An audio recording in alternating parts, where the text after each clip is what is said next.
It's 2 in the morning. No, I'm not bipolar. I was an idiot and I exercised really, really late. So now I'm wide awake. Oh, and there was a spider, an unwanted guest. And now I can't sleep. Anyway, you know, because I'm terrified of it crawling on my face. So, I kind of wanted to talk about my love for the goth subculture, how I came into it, and what's wrong with me now, and why I'm not the perfect goth. First, I want to start with, I grew out of this senseless need to prove myself a long time ago, you know, especially as a black goth and as someone who started working very young. There was this overwhelming need to prove myself, not only as an adult, but also as someone who, if nothing else, was darkly inclined. You know, we've heard the story over and over again about the intersectionality of being black and goth, and, you know, being an Oreo, and this and that, and this and that, and this and that. It gets old very quickly, especially when you've lived the story. Of course, everyone's story is different, but nevertheless, I don't care to explain it again. I want to say that I can't remember everything in order. I used to have it written down because I was always very excited to talk to you guys about this, but then I decided, oh, it's a bad idea. And now here we are at 2 a.m. cleaning makeup brushes together. Hi. So I know Marilyn Manson's not goth, but he was my entry into the subculture. I was probably 3 or 4, and the Personal Jesus video was playing on MTV, or perhaps it was, no, it must have been MTV. Anyhow, it was playing on television, and I instantly fell in love. The baby turned into money, and I thought, wow, magic is real. Now, my mom was a punk, and my siblings we're all, you know, we're kind of a rocker family. My dad's kind of the only one that's different. And even his music we enjoy, so it's whatever. Anyhow,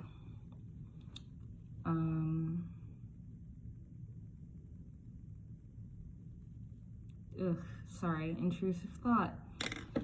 And now I'm disgusted. Moving on. So, a few years later, I come to love AFI, which is not a goth band.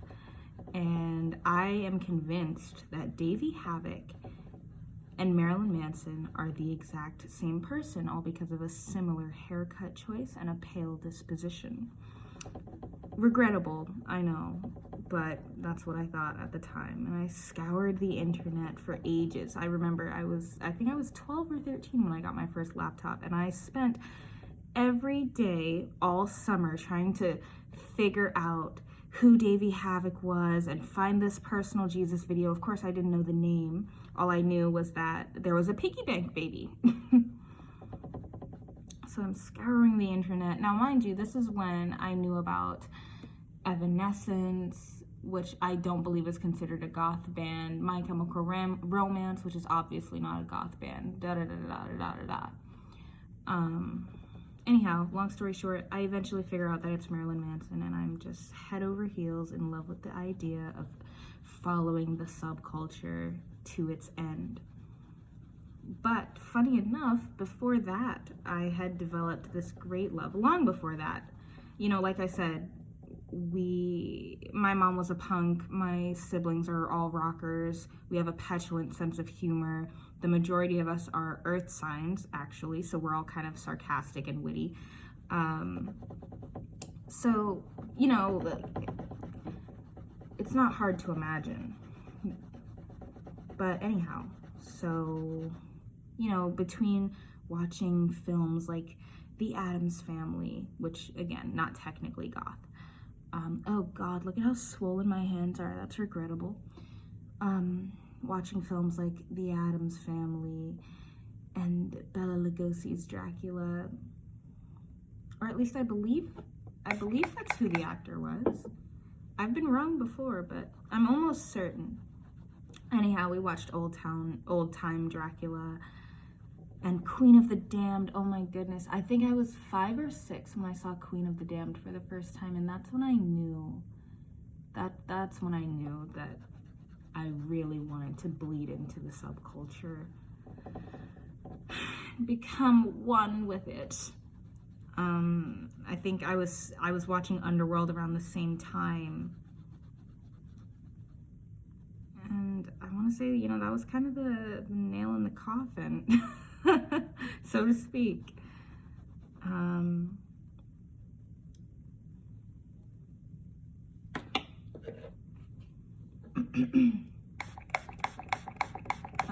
I think around 10, I was heavily invested in this chain belt that my sister used to own. And she wanted to give it to me as a hand-me-down, and my parents said no, because it was not becoming of a young lady. Nor did the belt fit, actually. We should talk about that as well. But that was the primary reason. It was not for young ladies, and it was not respectable, and my sister even said, I know you have your goth moments, and my parents responded with, who's encouraging it? And you know, if I ask them this, they don't remember, and that's kind of cumbersome, to say the least. At least in thought. I think we all have moments with our parents that they don't remember, but you remember clear as day, and they're convinced that it didn't happen that way, and then you have to like kind of force down your feelings in reference to it, because all the resentment that you have for that one situation, as far as they're concerned, never happened at all. Yeah, so that was one of those situations. And again, you know what, maybe not again. This is a whole new video. You guys don't know. I was born in 98, which means I was born in 98, and we were a moderately impoverished family, lower middle class, I'll say. So I grew up with all of the hand-me-downs of the 90s, in addition to the hand-me-downs of the 80s, which in theory would have come from the 70s. Anyway, long story short, cassette tapes and VHSs, and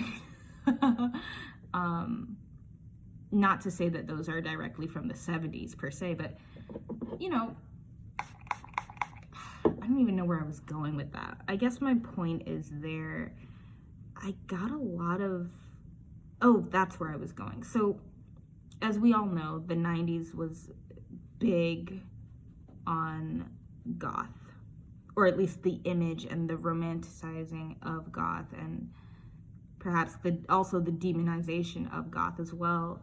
So, you know, I'm watching all these different movies, I'm watching all these different cartoons, kind of getting a feel, building up in my head the expectation and the desire, I guess you could say, to be goth. And I also had this theory in mind that goths were inherently intelligent, and they always kept up with education. They were just these beautiful, I guess you could say, sentient beings. I quickly found out when I met my very first goth that is not entirely true, or not always true. It was quite disappointing. Anyhow, yeah. If I remember correctly, when I was 5, my mom told me, 5 or 6, maybe 7, my mom told me that goths are people that dress like vampires.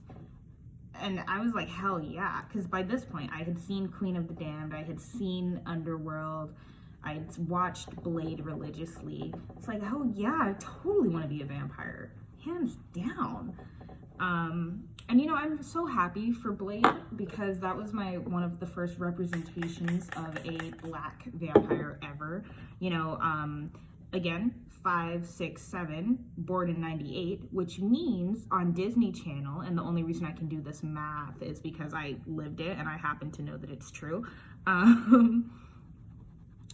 So The Little Vampire, Mom's Going Out with a Vampire, all of those old Disney films, like, it made perfect sense to me. It's like, if you're saying that being goth is dressing as a vampire and doing all of these things, then I'm all about it. Like, let's go.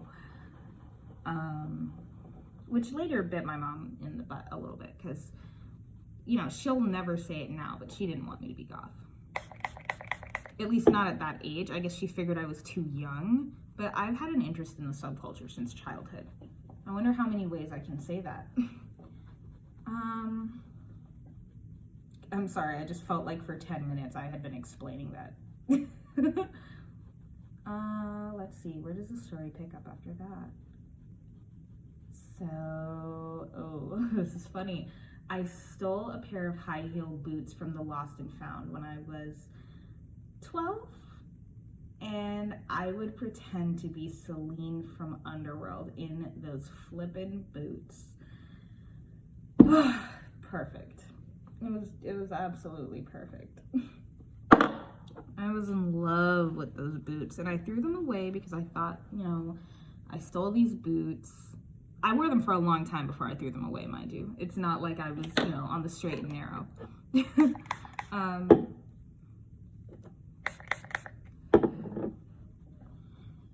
I threw them away because I was trying to do what was morally right. Oh my gosh, I read the Vampire Lestat around that time as well. Probably, you know, I think I read it a bit earlier, maybe 10 or 11. The Vampire Lestat, amazing book. Love Anne Rice, which I believe she is considered a Gothic author. Around the same time, I was watching the German film Nosferatu, which I might be wrong about it being German. I'm pretty sure it's German, but I've been wrong before. And that's how I fell in love with Typo Negative, which is also not a goth band, but I'm just kind of illustrating like this is where I was finding my darkly inclined thing. So it had been kind of a build-up since 4, basically. Anyhow, we moved to Georgia for some flipping reason. I know the reason, I regret it still. Like, although moving to Georgia has afforded me so many great luxuries in life, I miss home, and I always will. And I'm always going to consider myself a northerner / New Yorker, because we're from Brooklyn, but, and you know, side note, the need and desire to prove myself and to justify my existence and have this identity politics issue is so, while it is innate and innately a part of my being, it's something that I also reject. I don't want to live my life constantly trying to prove or explain myself, explain my existence. Being goth, being a New Yorker, being a Virgo, those are things that I really identify with and I summarize myself with before anything else. Anyhow, so we moved to Georgia, and that's when I decide, and mind you, in Georgia they have uniforms, so that's when I decide, you know what, screw it, I'm going all in. I'm gonna figure it out some way, somehow. I'm going all the way. And sure enough, that first year, the 6th grade, I want to say, I found a compact, and this is disgusting. So if there's any younger people out there, please do not do this. I found a compact of makeup, obviously, and it had black in it. And boy, when I get excited thinking about it all over again because I just died. I found it on the bathroom floor and I decided it was mine and I was going to use the hell out of that black. I used it for lipstick, I used it for eyeshadow and eyeliner. That's actually one of the first areas where I found my love for makeup. And through finding this compact, I deviated into emo because it was the closest thing available to me. I would argue this was like 2012, 2013, if you remember that time. Not to say that emo wasn't around before then. In fact, it most definitely was. But, you know, I was born in 98. What the fuck do you want? So yeah, I deviated more towards emo because it was readily available and there was a big community. Oh, excuse me. There was a decent enough size community of emo kids. And when I say decent enough size, I mean I knew four people total, including myself, that were emo. Or that were considered emo. And really, we were just outcasts. I think I was kind of, myself and two of the others were actually emo, and then one of them was just like a normal kid that was just not cool enough, I guess. Mind you, it is a predominantly Black area that we're in, so anything short of, you know what, I don't want to say it like that. I don't want to say it like that. It just was frowned upon, is what I'll say. To be goth.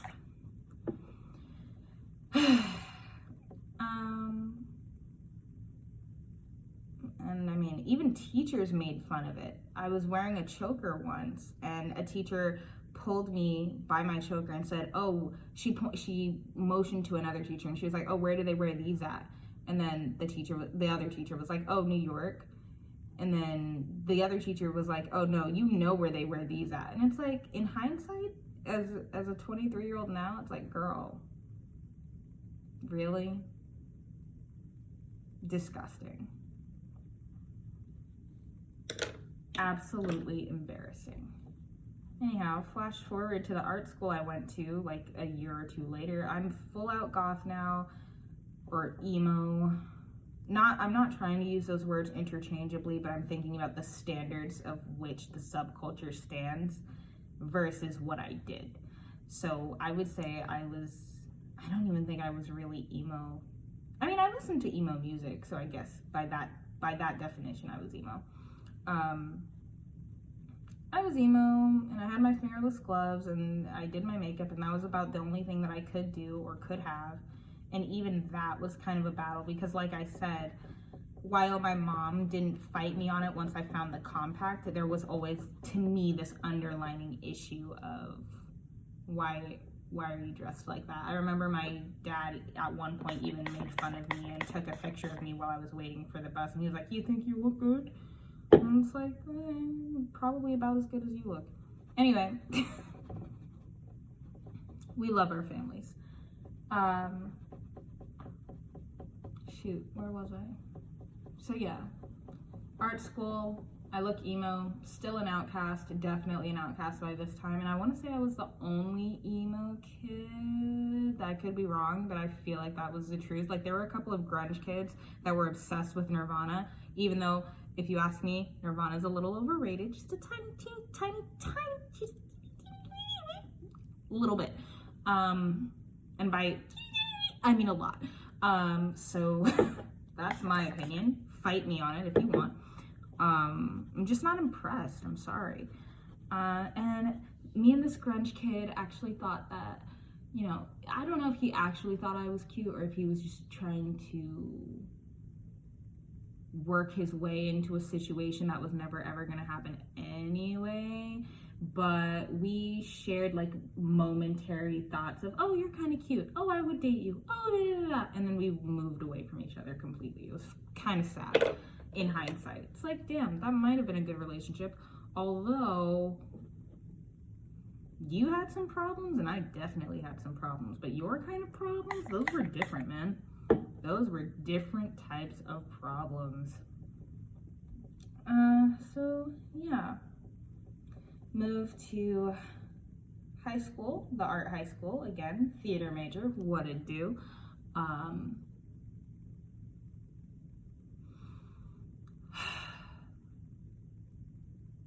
A lot of emo kids, one Lolita,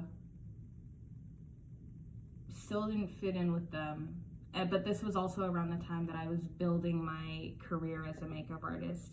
And my biggest thing, especially since I was 13, 14, 15, around those ages was being perceived as mature. So of course I kind of put goth and emo away for the sake of building a career, which I kind of regret in hindsight, because this career field, this path, it's quite artistic. No one really cares if you are down with the darkness, so to speak. But you know, when you're young, you think all types of silly things. Anyhow, I put it away from myself, and I don't think I returned to it until college. So I dropped out of high school because I kind of had a little bit of a breakdown. My hair fell out. Oh no. And I dropped out and I got my GED out of college, hence the college. And that's when I picked goth back up again. But I was still trying to figure out a way to make it classy and still professional. Because to me, while I love goth music and I love the subculture and I love the aesthetic. We can talk about music all day. We can drown in every album that Bauhaus ever created. I love the aesthetic. Unfortunately, or fortunately, that is what I found first. And I mean, there were plenty of goth songs that I knew as a kid, but I didn't realize they were goth songs. Long story short, my biggest concern was just getting and keeping a job and not having the fact that I was Black, young, and goth be discriminatory factors that I allowed to get in my way. I can't help being Black, and I can't exactly help being young, although I can behave in a more mature fashion. But when I walk around in chokers and demonias, that instantly takes me down a couple of notches in terms of professionalism and maturity in my eyes at that time.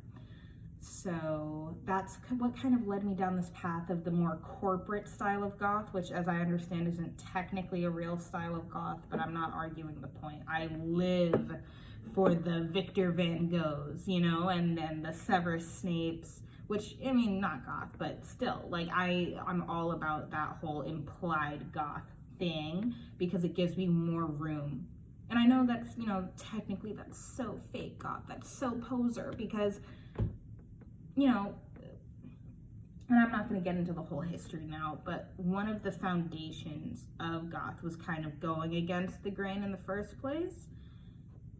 Or at least, you know, as we all know, goth kind of comes from punk, Not explaining the whole thing, this is not a history lesson.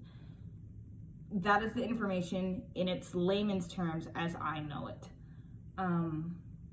Which could be wrong. I'm open to that conversation. I'm just not willing to explain it myself in this video. And yet I was willing to explain all of that. And now, I want to say, it's probably like 5 years ago now, when I started dating Shane. So when was that? 2016, 2017, 2018. That's kind of when I fell back into just being myself and hoping it works out. Wearing the clothes that I want to wear, because the music never fell away from me, you know. I didn't find actual goth bands until like maybe 3 or 4 years ago, but it's always been very much a part of me and a part of something I've longed for and loved. And maybe we'll like do a listening party. That would be fun. If, I don't know, maybe I'll get copyrighted though. And I'm finding, outside of music, I'm finding a lot of literature that I'm interested in. Gothic poetry. Oh yeah, I was an English major at one time, and then I had my breakdown, I'm finding a lot of literature I'm interested in. And that's exciting. And I know a lot of people don't think that Gothic literature matters, but for me, it does. It means a lot to me. It's something that I can easily get excited about.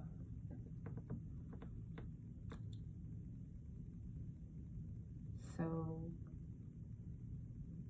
now I'm kind of on my path to having that more corporate style of goth, but incorporating a corset or a choker here and there for the sake of added flair and personality, since I am an official adult, kind of, and I am working in a salon now, which allows me a little bit more room to be myself than I think working on a film set does. Not to suggest that there is not some sort of work politics on a film set. There most certainly is, or there isn't, excuse me, not to suggest that there isn't work politics in a salon. There most certainly is, but I just feel like not only is it physically more convenient in a salon to wear demonias and chokers, it is also, in my opinion, more acceptable than it would be on a film set.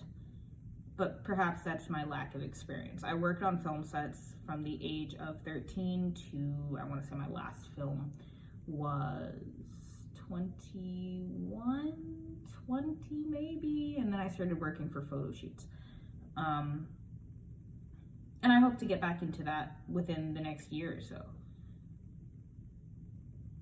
So yeah, that's pretty much it. That's my journey into goth, and I didn't even need my notebook.